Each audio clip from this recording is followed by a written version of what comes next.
এটা সুন্দৰ অনুষ্ঠান গঢ় লৈ উঠিছে, কি ক'ব? নমস্কাৰ। ভাৰত সেৱাশ্ৰম সংঘৰ এটা সুন্দৰ অনুষ্ঠান ইয়াতে আমি কৰিবৰ কাৰণে চেষ্টা কৰিছোঁ। এইটোৰ ভাৰত সেৱাশ্ৰম সংঘৰ এইটো এটা সাব ইউনিট, তাৰ নাম হৈছে প্ৰণৱানন্দ বানপ্ৰস্থ আশ্ৰম।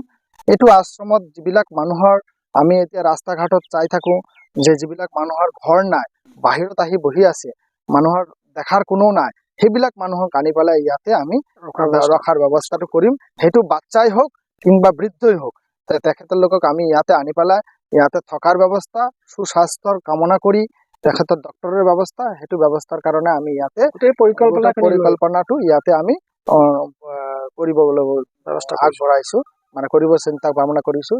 ইয়াৰ লগত আমাৰ থাকিব স্পেশাল চাইল্ড কেয়াৰ ইউনিট। তো সেইটো হিচাপত আজি আমাৰ ইয়াতে হ'ল আমাৰ ভূমি পূজন অনুষ্ঠান। নৰ্থ ইষ্টৰ যিনি ইনচাৰ্জ, ভাৰত সেৱাশ্ৰম সংঘৰ নৰ্থ ইষ্টৰ ইনচাৰ্জ হ'ল স্বামী সাধনানন্দজী মহাৰাজ।